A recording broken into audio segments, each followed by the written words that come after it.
Just discuss about a technique in developing iterative solutions. How can we compute the current term from the previous term while framing solutions for iterative solutions? Let us see this problem. We have to compute the sum of this series. Each term is a factorial in its own right.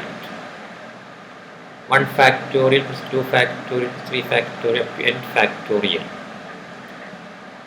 Value of n should be accepted from the user.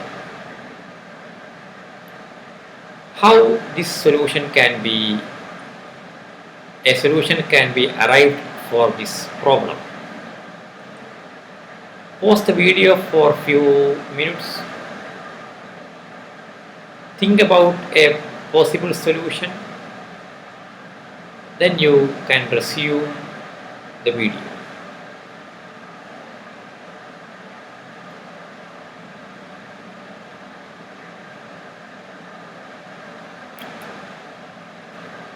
As you might have guessed, we can arrive at an iterative solution to solve this problem.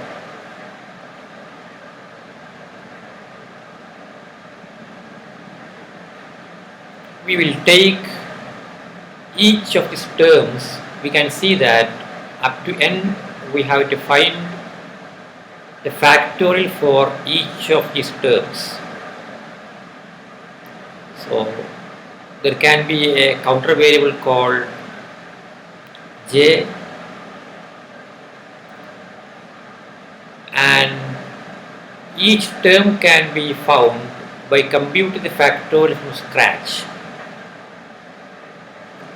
Just observe these steps. We initialize I with 2 because 1 factorial is already computed. It is 1. So we will start with the second term. Hence I is initialized with the value 2. Sum is initialized with 1. 1 factorial is 1. So we need not compute it again.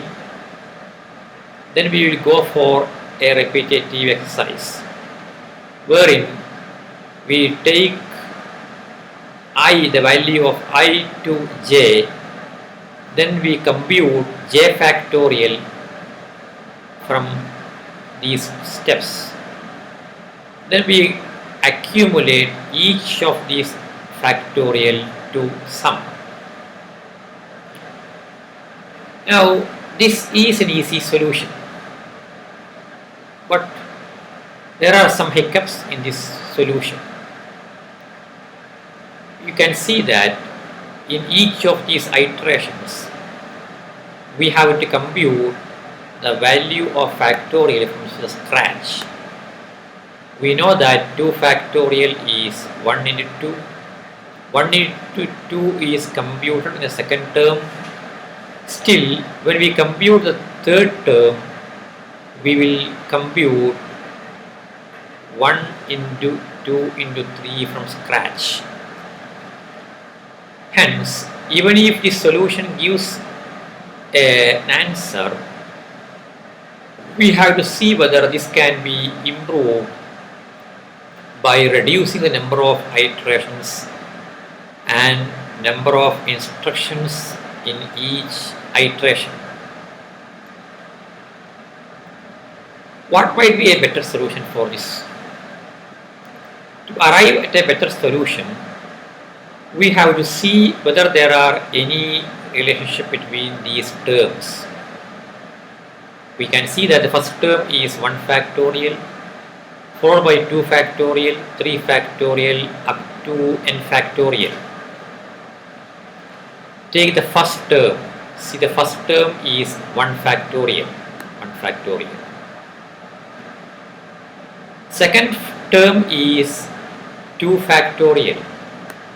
2 factorial is nothing but 2 into 1 factorial. See this 1 factorial. 1 factorial is the first term itself. That means I2, the second term is equal to 2 into the term first term. Take the third term. Third term is 3 factorial. 3 factorial is nothing but 3 into 2 factorial. That means 3 into I3, the third term is equal to 3 into the second term. We can generalize this relationship as follows.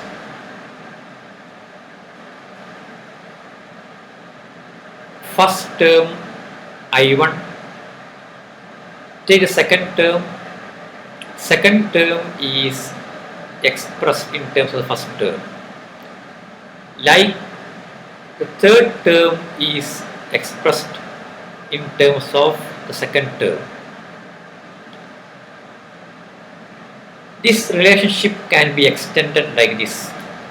Nth term can be computed with the value of n multiplied by the n minus 1th term.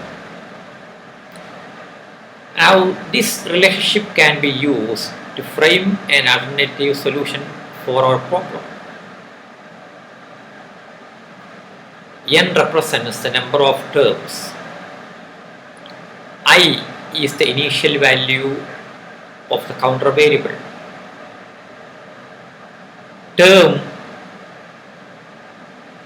is each of these factorial values, and sum is the accumulator.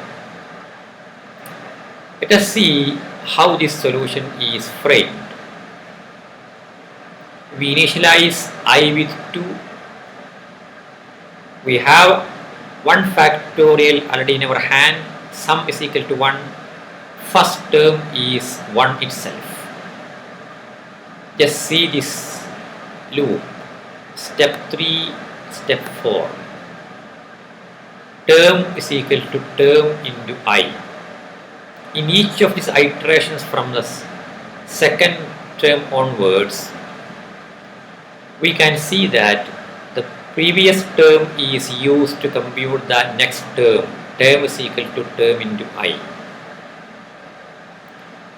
And whenever each term is computed, 2 factorial is computed for the first term,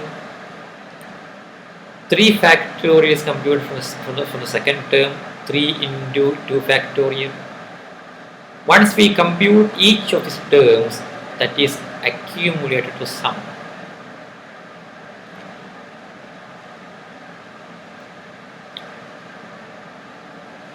How these two solutions can be compared. Let us see both of these solutions.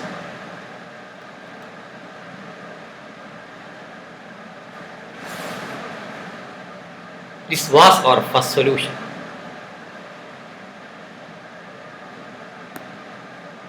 Here we can see that in each of these computations, factorial is computed from scratch. Hence, we had the concept of nested loops here. And when the relationship between these series is established, that is the technique of computing the current term from the previous term, you can see that here these nested loops are eliminated as a single loop. And this statement, term equal to term into I, it cashes in on the previous computations. So whatever being computed for the ith term is reused to generate the I plus 1th term. Hence, we could eliminate the inner loop. When you eliminate an inner loop, you eliminate that many number of repetitive statements to be executed. Here, we reap on the computation made earlier to generate the next term. Now let us summarize the steps required to arrive at this technique. we have to frame the initial conditions for the first term, which cannot be computed iteratively. See here, 1 factorial. 1 factorial is the first term here. This term has to be initialized as such, term equal to 1. I assumes the value of 2 because first term is already computed, and we initialize our sum also with this term. Then we have to frame the loop now.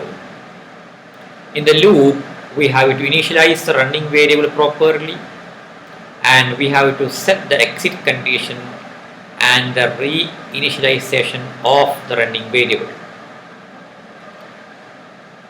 In this case, we can identify the ith term, generate the current term from its predecessor, and we can accumulate these values to a special variable.